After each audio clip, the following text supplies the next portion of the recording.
Nibiki? Joel yagiye. Ape. Ntawugira umuzimu urazutse. Ndazutse. Joel yagiye ko ndiko ndakubaza.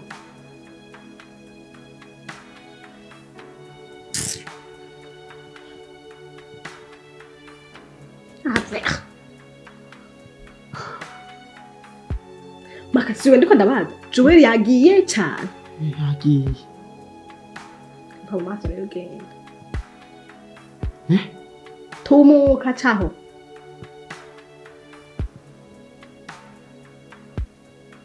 Uja wari wapfuye ariko? Mvuze gute? Tumuka. Napfuye. Nazutse. Nari kuravuga ngo ngiye ntakurisha. Oya ntamahera yawe nshaka ubu. Genda rero. Amahera yawe gushaka. Ubu naguha nayo ntayo wotora. Nayatora. Zinega mabuja. Wari wapfuye canke wari warabye canke wari wabaye iki? Urazi ubwo banagize? Ndakubwiye narize ntumbone uko. Narize ni hamwe nyene amosozi y'umugabo nyene atemba aja mu nda. Narize ndarirura ndababara ndagira iki? Mbona uravyutse. Ndikanga ndavuga ati umuzimu urazutse bigenze gute? Ubona ko naguma ndanagukora ko hakumwe Yesu yaguma yereka abantu ati ni jewe wa wundi nyene Yesu ngahana hamwe bantera imisumari bari nkubita mu biganza ndi Yesu w'i Nazareti ni jewe. Hana ko naguma ndagukora ko kugira mbone nyene kari wewe. Numva mbwiye ngo ni wewe nyene ndavuga ati mama yangu ritmen. Ndakubwiye ati nababaye. Ico bita umubabaro. Akashama akadesi nayo napfuye.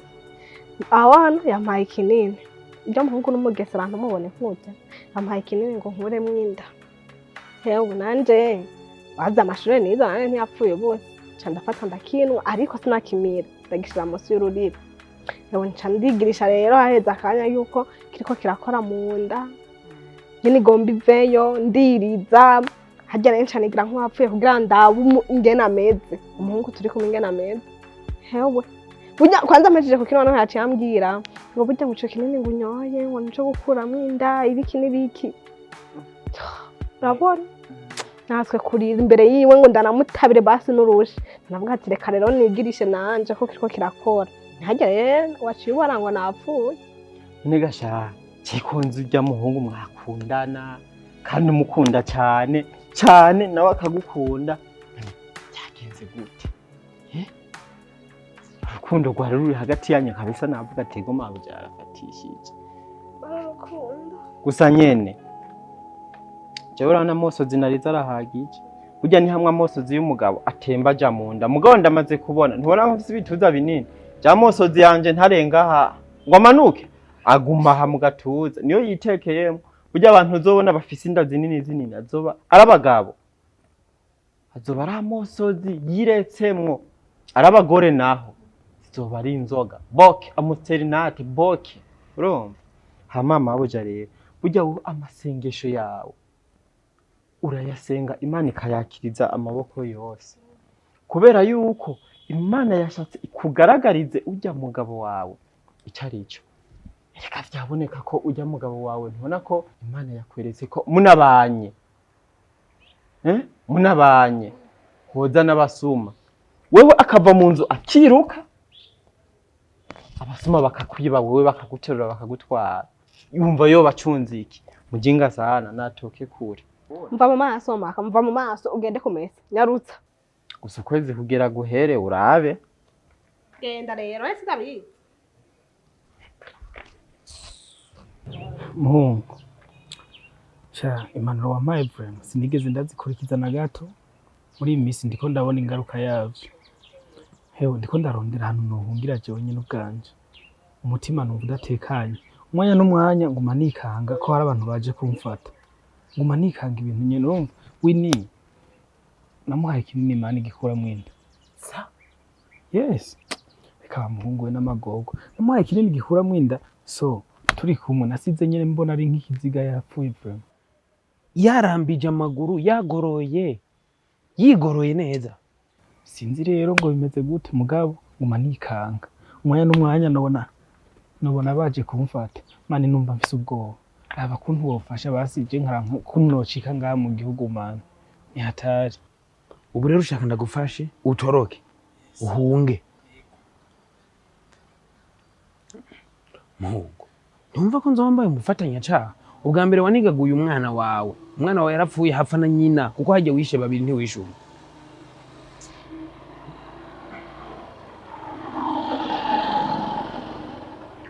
None ubu ngushaka jewe ndagutorokeshe ngo ngire iki abo gusa ubufasha noguha icambere coco jewe sinogutwara muhira ngo ndaguhindara ngo ndakunyegeze kuko jewe inzu yanje sivyo si ububiko bw'ahantu abakoze ivyaha baja kwinyegeza canke abakuyemwo amada canke abisha abantu.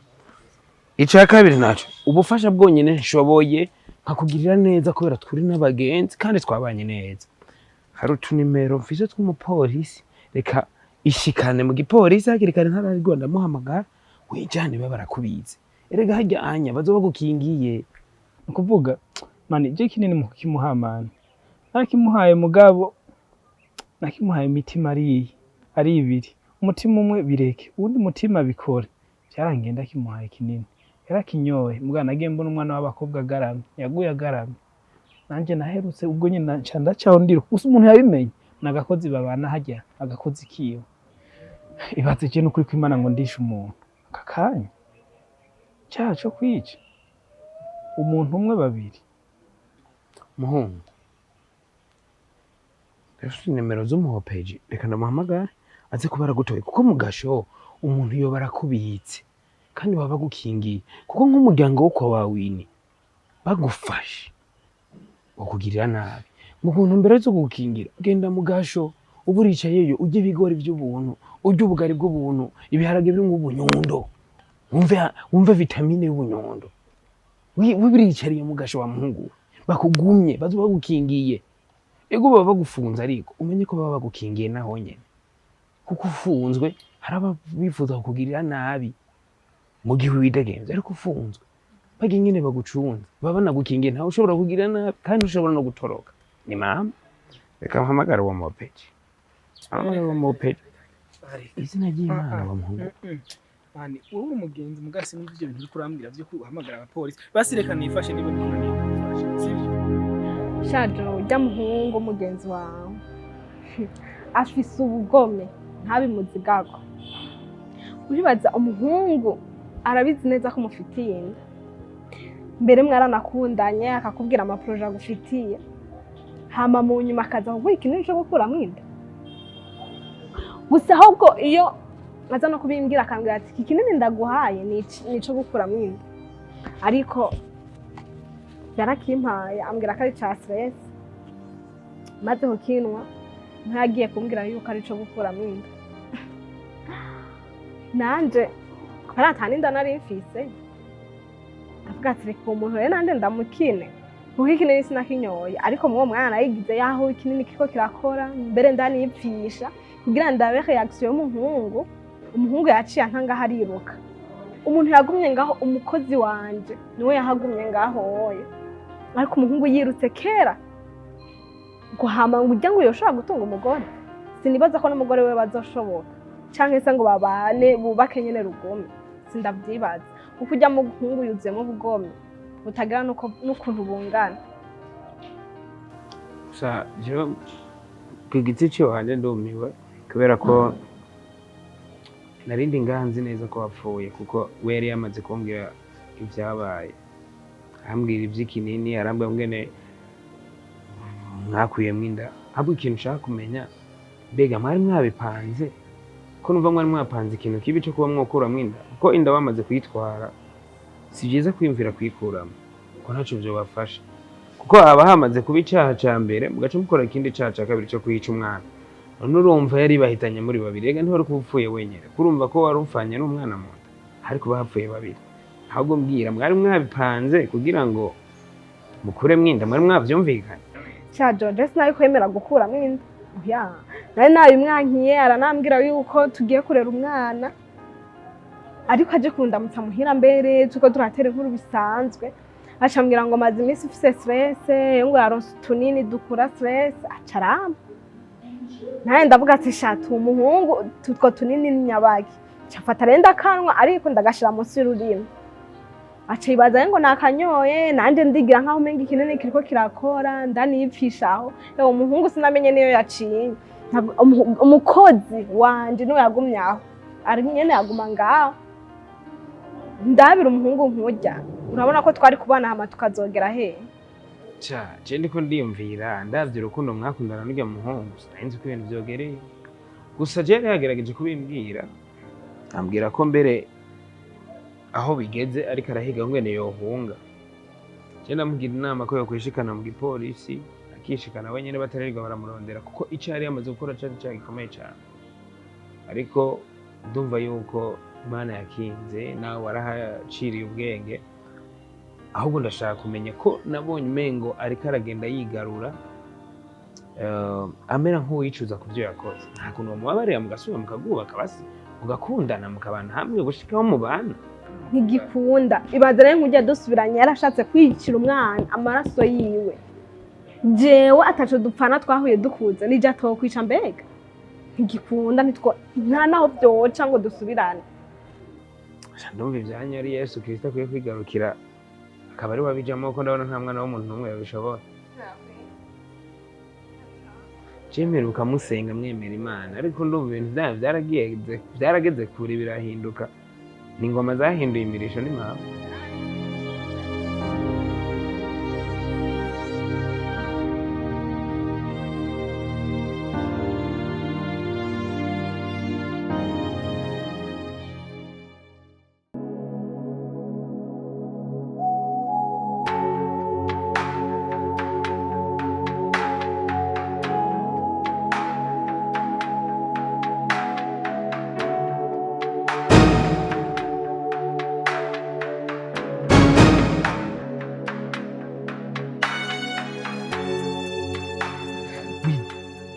nyine uracyari muzima wewe no ntibishoboka nshobora kuba ndiko ndarota ndacyari mu nzozi Winnie uracyari muzima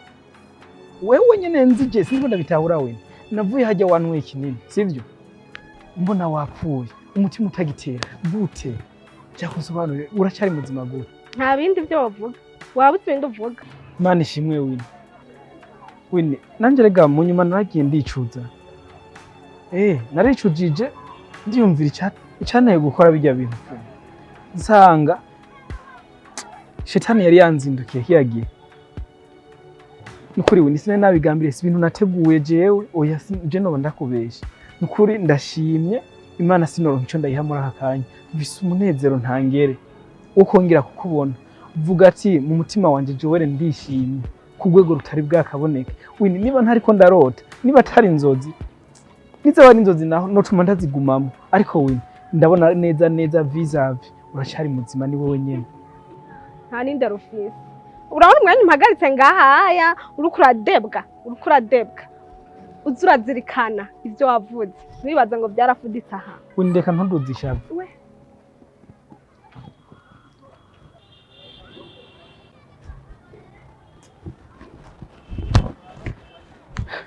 Winnie aracyari muzima cyangwa bikunda ejo nzindukira iwabo kandi ndazi bizokunda tuzosubirana nzokora icyo ari cyo cyose kizoshoboka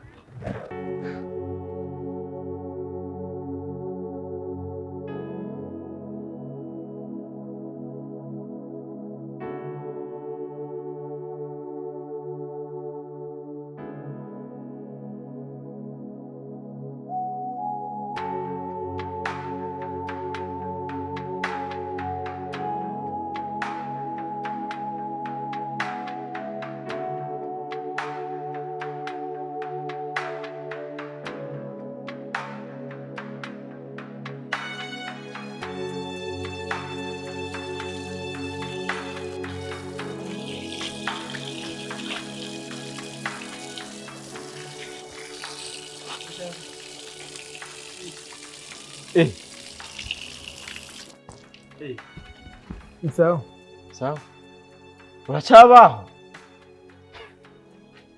sha injyambi ntiziva mu nkono ndake uracyahari kweri nari nzi neza na neza nk'ubu kugeze mu kaburi canke se unajabutse n'igihugu warahunze none uragarutse c'est toi ou bien c'est pas toi mabuja ingo nkwereka imbwa imoka imbwa ikara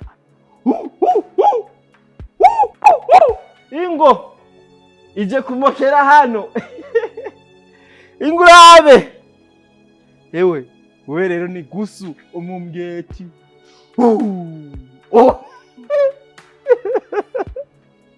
warapfuye nakeze mpawongera kwisha je ikintu nashaka kubwira kimwe ikintu kinzanye ngaha nashanda gusaba imbabazi ku vyabaye byose ubyirengagiza n'amakosa yanje ndabizi kandi we icyo no kumenyesha kimwe jewe nditeguye kuba wompana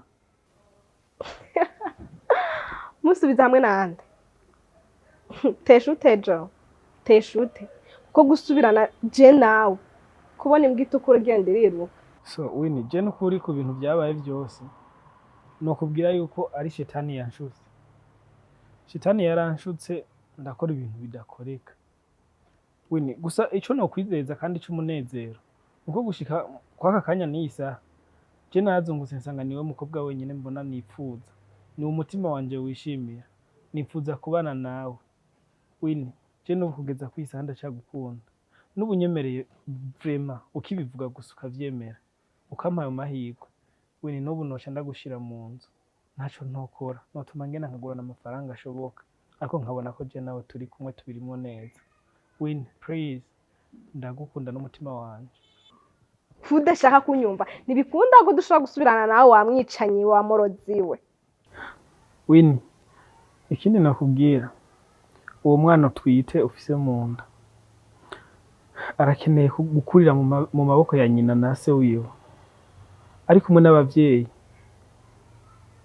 bizodufasha cyane kunga ubucuti niyo mpamvu ndakubwira sheri n'ubu ndacyagukunda subiza icyizere from dusubire twibanire urukundo ruganze hagati yanje nawe jo reka kuntwenza erega nta makuru ufise umwana ndaba neza wirara nta ndafise ariko ndagukina ndabe yuko urimo umugabo none nasanze nta mugabo ukuriyemo kajya gateste wabonye hajya nakweretse kajya nagatoye kwa muganga ndavuga ati tirekanze nawe ndakugerageze ndabe yuko umugabo twitegurana kuzobana kari umugabo nyamugabo none nasanze nta mugabo ukurimo niyo twari no kubana se bidaciye kujyaye wari kuzomfata nabi rero wewe nta mugabo ukurimo niyo mpamvu nkeneye nyuma y'urupanga bariho ndakubonera burya ntubona yuko ibintu byose byabaye wari wabiteguye wewe kuba naragufashe nabi byose ndabona ko wari umugambi wawe we nibi byose kugira bibe ndabona yuko waricaye urabifatira umwanya ariko we ni kubera ko wankoreye ibintu nk'ibyo ziba ndakubona waje hariya maka sohorera iyo mbwa we ni genda cyagukunda we genda ukunde nyoko genda ni basi umviriza urakamera urubingo mu zuru duharure kabiri akaza kaje ziba cha ingene gatambuka umengo kariko gatera marshal niye